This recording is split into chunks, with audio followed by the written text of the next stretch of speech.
Dr. Drew joins us right now. Good morning, doctor. How are you? Good morning, sir. I'm great. Thanks for being with us. And is Hillary okay? I wanted to talk to you about this because there's been a whole bunch of stories. Of course, we know Mrs. Clinton had some kind of a health issue a year or so back, a couple years ago, when she had a fall. And she is rumored to have these balance issues, and this photograph showed up of her being helped up the steps after slipping on a stair. Now it turns out that picture actually is from February. Hannity inexplicably spent an entire week, trying to analyze her health from still photos. Hannity? Yeah, an innuendo. But I wanted to get your take on this because, first of all, is it fair for us to be making health evaluations based on images that we see on the media? Because, if a camera was on me, I trip and stumble all the time. Me too. Yeah, I'm very concerned about people, journalists and people with no medical training, even discussing this issue. They need to bring physicians in. And there's not a lot we can tell from visual images, unless we see, major neurological changes or a rash or something. But the fact is, she released her medical records some time ago. And if you listen to my show last week, I just called a friend of mine, Dr. Robert Heisinger, who's an excellent internist pulmonologist, and we just dispassionately sat and evaluated the medical record that she had released. And based on the information that she has provided and her doctors have provided, we were gravely concerned, not just about her health care, not about her health, but her health care. Why? Well, it's hard for people to understand. I mean, both of us concluded that if we were providing the care that she was receiving, we'd be ashamed to show up in the doctor's lounge. We'd be laughed out. She's receiving sort of 1950 level sort of care by our evaluation. So here's the basic facts.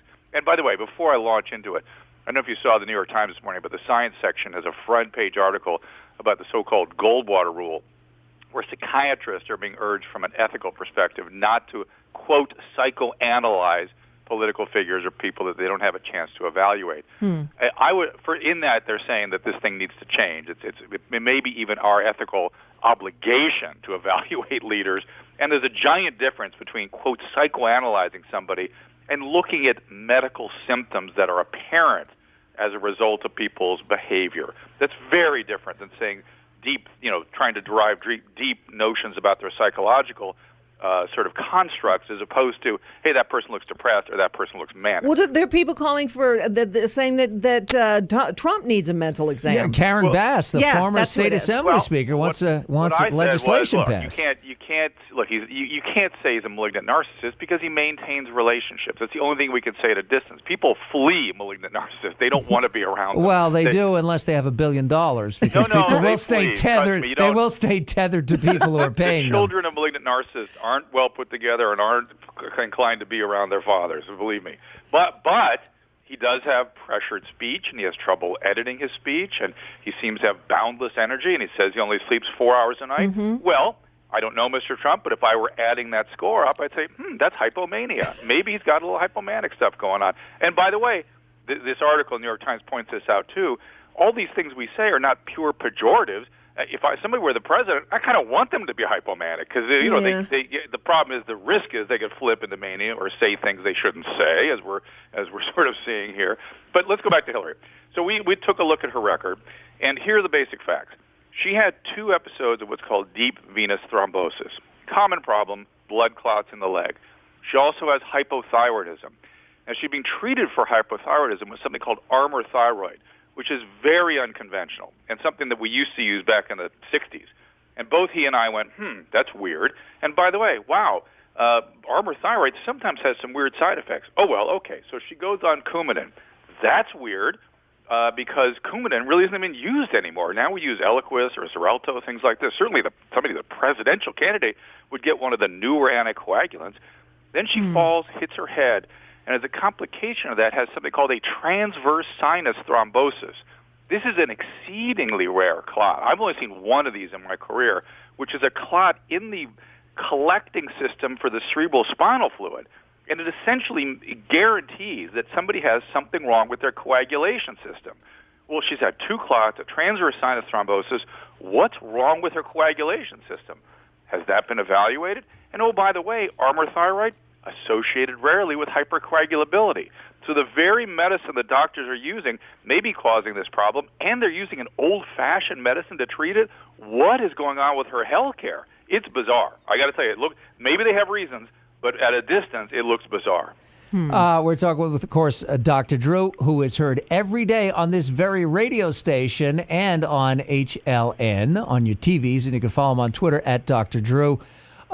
You know, the medical history of presidents is something that we only have recently started to get into. The reality is that most presidential health crises were hidden from the public. I mean, famously, Grover Cleveland had cancer surgery on his jaw on a boat in New York Harbor. How about Wilson?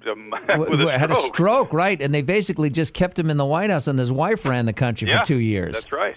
So you know, this is a new phenomenon. For that matter, FDR, most Americans didn't realize FDR suffered from polio. Well, and once they're president, there seems to be generally at least a standard of care that it's maintained. But for our senators and the congressmen and judges and political candidates, there's no objective standard.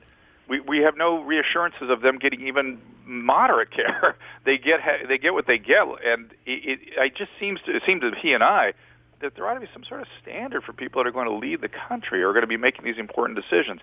This, again, Hillary may be fine with all of this. I mean, it's dangerous and it's concerning, but you can see. And by the way, there are two other things that gravely concerned us.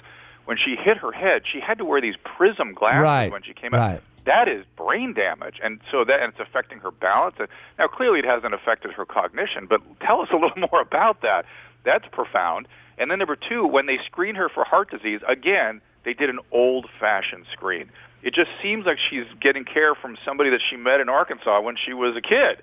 And you got to wonder. You got to wonder. It's not so much that her health is a grave concern. It's that the care she's getting could make it a concern.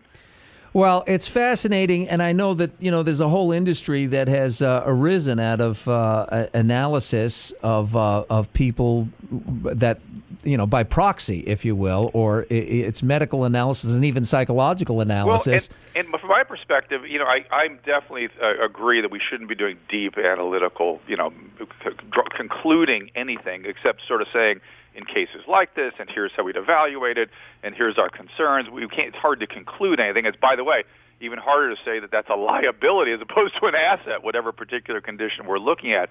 But I think that clinicians have an obligation to help people interpret what's going on in the press because there's so much nonsense out there. All right. Hey, Dr. Drew, as always, we appreciate it. Follow Dr. Drew on Twitter at Dr. Drew. Listen to him every day from noon to 3 with Mike Catherwood, and see him on your TVs on HLN. Thanks so much. Appreciate it. Thanks, guys.